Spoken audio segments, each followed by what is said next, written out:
Introduction to Water Management.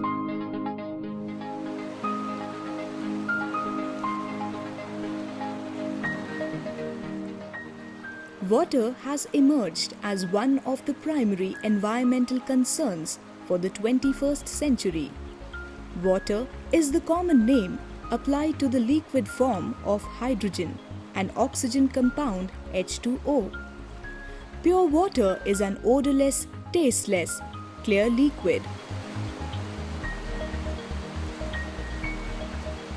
Water is one of the nature's most important gifts to mankind.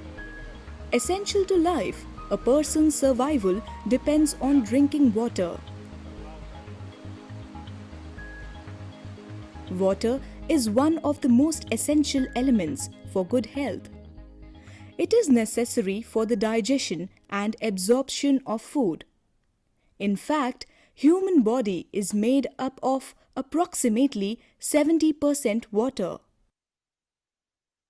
Water covers approximately 70.9% of the Earth's surface and is vital for all known forms of life. On Earth, 96.5% of the planet's water is found in oceans, 1.7% in groundwater, 1.7% in glaciers and the ice caps of Antarctica and Greenland, a small fraction in other large water bodies, and 0.001% in the air as vapor, clouds, and precipitation. Only 2.5% of the Earth's water is fresh water, and 98.8% of that water is in ice and groundwater. Less than 0.3% of all fresh water is in rivers, lakes, and the atmosphere, and an even smaller amount of the Earth's fresh water is contained within biological bodies and manufactured products. Many parts of the world are currently facing water shortages, and many more are likely to face water crises in the future, while others must face severe water pollution problems.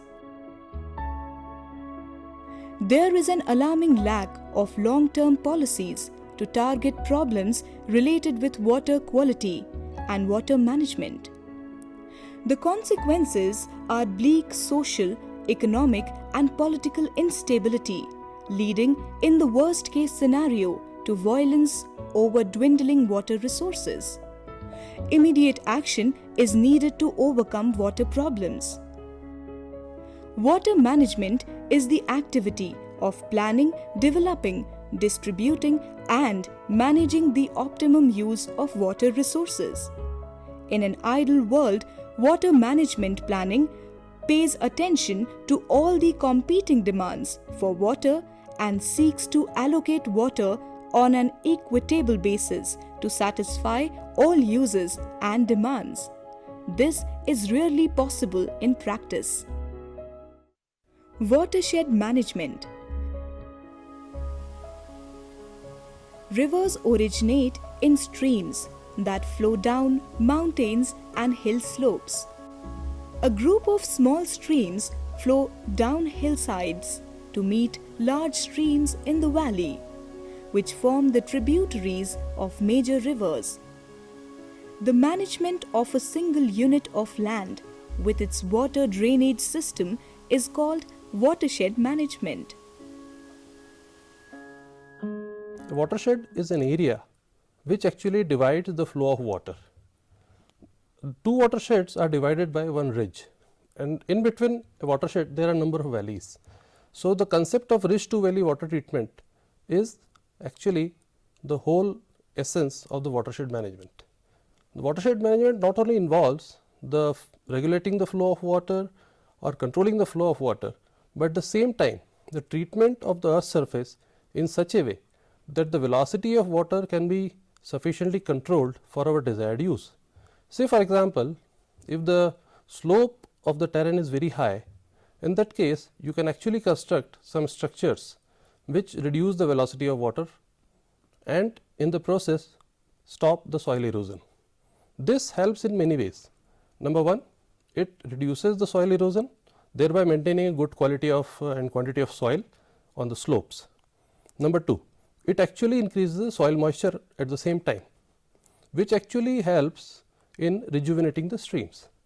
This is the sole essence of watershed, in which we take advantage of the earth's surface and the structures are built accordingly to control the flow of water. It is a technique that has several components. This includes soil and water management and developing vegetation. The natural drainage pattern of a watershed unit, if managed properly, can bring about local prosperity by providing a year-round supply of water, thereby improving the quality of life in the area. Since it provides water throughout the year, this improves health in the community as clean water becomes available. Watershed management enhances the growth of agriculture crops and even makes it possible to grow more than one crop in a year in dry areas. Watershed management begins by taking control of a degraded site through local participation. People must appreciate the need to improve the availability of water both in quantity and quality for their own area. Once this is adequately demonstrated, the community begins to understand the project and people begin to work together to promote good watershed management. The first technical step is to take appropriate soil conservation measures.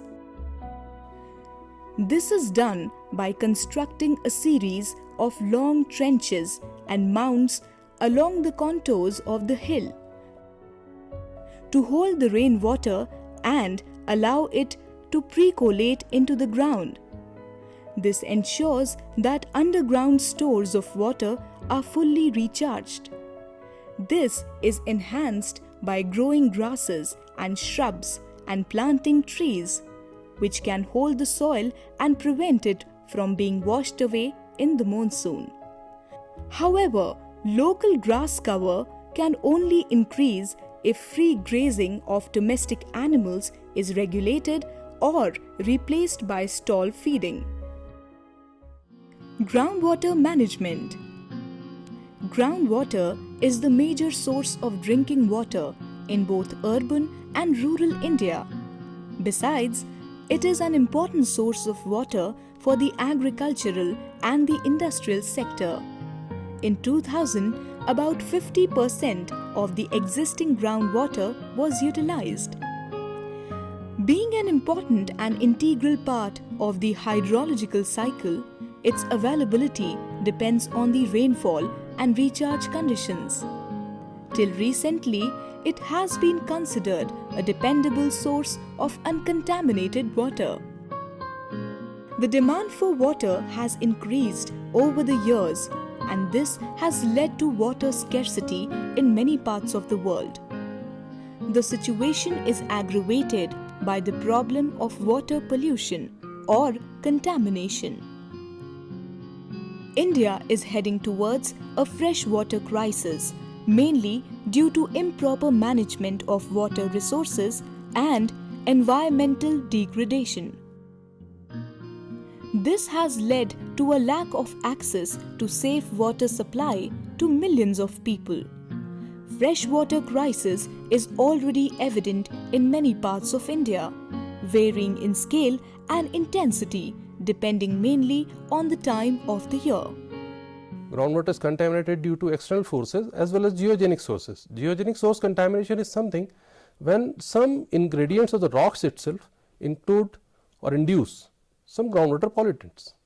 That also comes into groundwater management strategy, that whatever water which is free of the impurities, if it is available to us, how to use it. If the groundwater is contaminated with some geogenic impurities, how to make it useful for us. All that includes in fact groundwater management. Groundwater systems are for meeting the ever-increasing use of water. The proper design and management of these systems should, therefore, be a very important matter of concern. In one particular site, we might be having enough groundwater to cater to a particular village or a particular town, but the nearby village or nearby town may not be having any water. So, in totality, you have to take into the consideration that this groundwater reserve, which is available in one particular village or a town, is a common property of both the villages or a town, because the other village or the other town is not having any groundwater reserves. This is what we call groundwater management.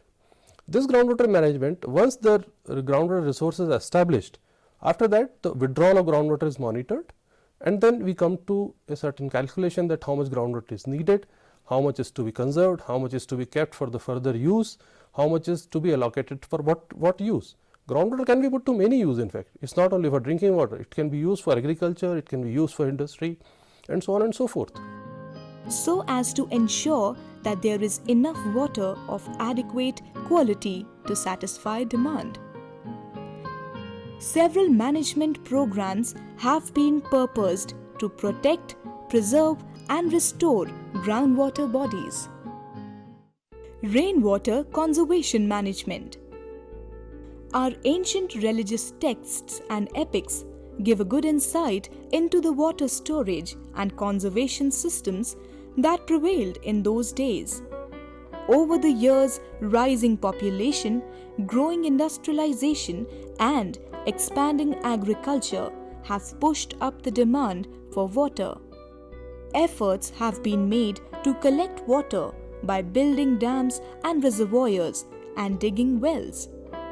The idea of groundwater recharging by harvesting rainwater is gaining importance in many cities.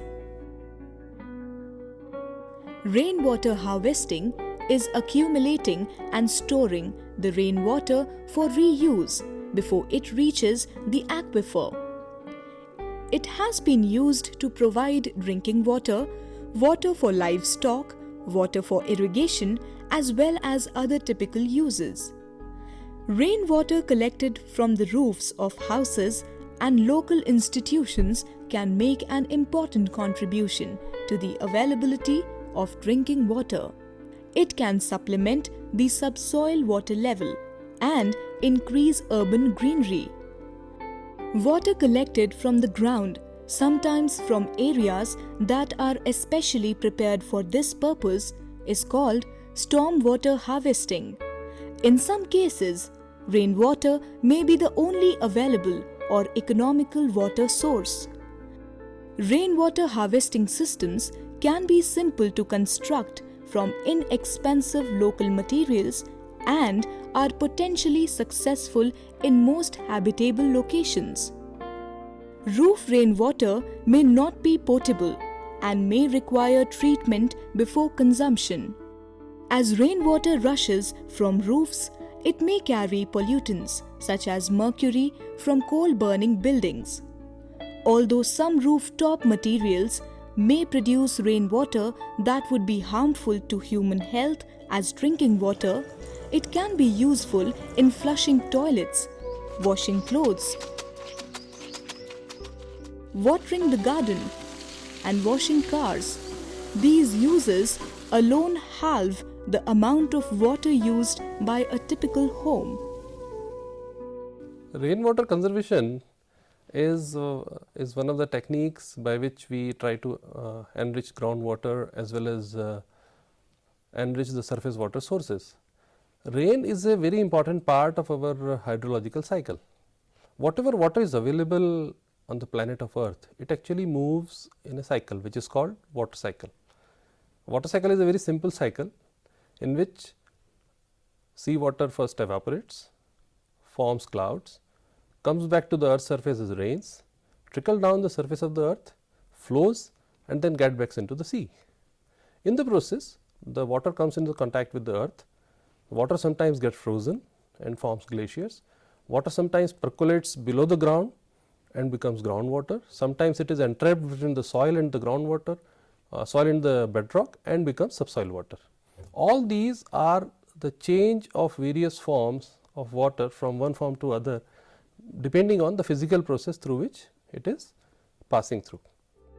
Agriculture water management.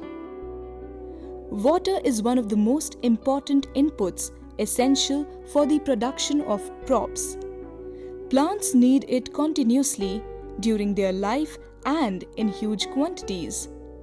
It profoundly influences photosynthesis, respiration, absorption, translocation, and utilization of mineral nutrients and cell division, besides some other processes. Shortage and excess of water affects the growth and development of a plant directly and consequently its yield and quality. Rainwater is the cheapest source of natural water supply for crop plants. In India, however, rainwater is notoriously capricious, causing floods and droughts alternately. Its frequency, distribution, and amount are not in accordance with the needs of the crops. Artificial water supply through irrigation on the one hand and removal of excess water through drainage on the other, therefore, becomes imperative if the crops are to be raised successfully. There are ways and means, in fact, with the advent of technology, with the advent of new systems we have. Now we are going in for water saving devices like drip irrigation or sprinklers. The better water use efficiency actually results in saving of lot of water, which can be used for other purposes or which can be used for the areas in which the irrigation cannot reach. These devices like sprinklers and your drip irrigation systems save enough water for the water to be used judiciously. This is what actually is agriculture water management. You have to very carefully understand the implication if there is no water available for groundwater, not because the groundwater is not available, but because of the competitive use. The competitive use is when the water is being put to use by the industries or by the nearby cities, the same water which is deemed to be used for agriculture. Water management in India thus comprises irrigation or drainage or both, depending considerably on the environmental conditions, soil, crops, and climate. It is a situation-oriented entity. Water affects the performance of crops not only directly but also indirectly by influencing the availability of other nutrients, the timing of cultural operations, etc. Water and other production inputs interact with one another. In proper combinations, the crop yields can be boosted many-fold under irrigated agriculture. Water is a costly input when canals are used as the source of supply. The construction of dams and reservoirs, the conveyance of water from storage points to the fields, the operation and maintenance of canal systems involve huge expenses.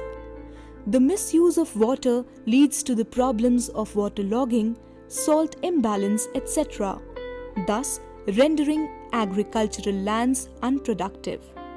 Hence, a proper appreciation of the relationship among soils, crops, climate, and water resources for maximum crop production is essential. Water management practices with regard to quality and domestic utilization. Water quality is a term used to describe the chemical, physical, and biological characteristics of water, usually with respect to its suitability for a particular purpose. Although scientific measurements are used to define water's quality, it's not a simple thing to say that this water is good or this water is bad. When the average person asks about water quality, they probably want to know if the water is good enough to use at home or to serve, or if the quality of our natural waters are suitable for aquatic plants and animals. Standards and guidelines are established to protect water for designated use, such as drinking, recreation, agricultural irrigation, or protection and maintenance of aquatic life. we have to very judiciously select and mix the various water use which any water available to us can be put to use. In fact, whatever water is available to us should be properly analyzed and seen that whether this water which is unfit for one particular use, can it be fit for another use, can it be fit for another use with some minimal treatment, so that we can put all the water we have to some use. Standards for drinking water quality ensure that public drinking water supplies are as safe as possible. In India, the Ministry of Water Resources and the states are responsible for establishing the standards for constituents in water that have been shown to pose a risk to human health.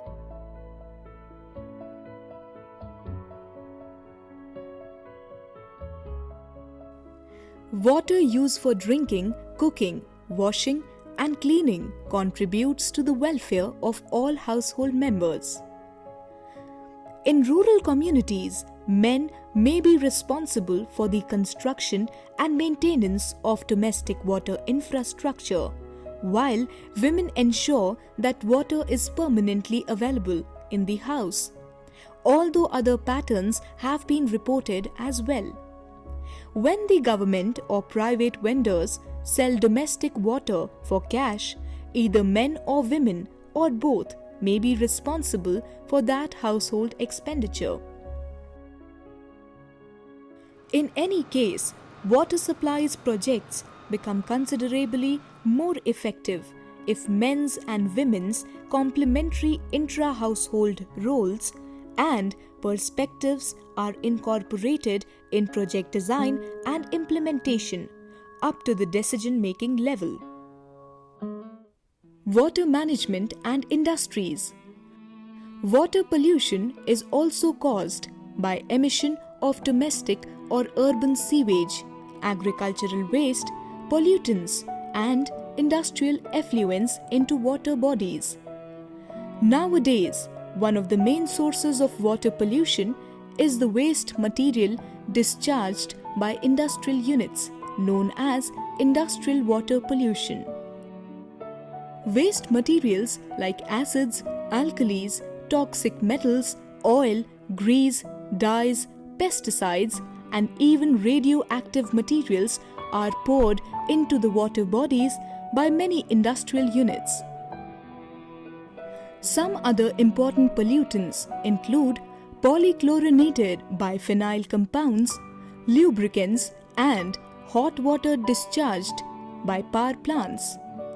The pollutants unloaded into the water bodies usually dissolve or remain suspended in water.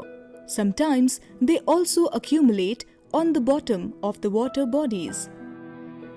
Another important pollutant that can endanger marine life is the oil spilled by oil tankers. As per the estimate of the United Nations, 1.3 million barrels of oil is spilled annually into the Persian Gulf, and about 285 million gallons is spilled into the oceans every year. The industries contribute to more than half of the total water pollution. Industrial effluents contain pollutants like phosphates, mercury, lead, nitrates, sulfur, sulfuric acid, oil, and many other poisonous materials. In many countries, industrial water is not treated adequately before discharging it into rivers or lakes. This is particularly true in the case of small-scale industries that do not have sufficient capital to invest in pollution control equipment. The treatment of the wastewater before disposing it off on the ground is very, very important, very crucial. Therefore, the water management practices in an industry typically involves first the source location, then the water transportation from the source to the industry, third, the use of the water itself in the industry in a water efficient and user efficient manner, fourth, the effluent which is generated is to be treated, the treatment is involved, And fifth, if it is to be reused or recycled, the effluent is to be processed for further parameters to be achieved. Thus, any water management for any industry or an industrial sector requires all these complex things. Wastewater management practices. Wastewater is any water that has been adversely affected in quality by anthropogenic influence. It comprises liquid waste discharged by domestic residences, commercial properties, industry or agriculture, and can encompass a wide range of potential contaminants and concentrations.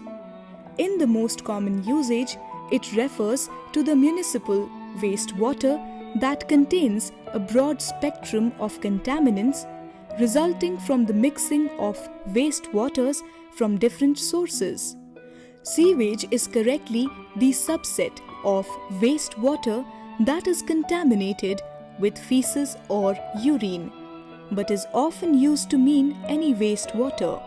Sewage includes domestic, municipal, or industrial liquid waste products disposed of usually via a pipe or a sewer or similar structure, sometimes in a cesspool emptier.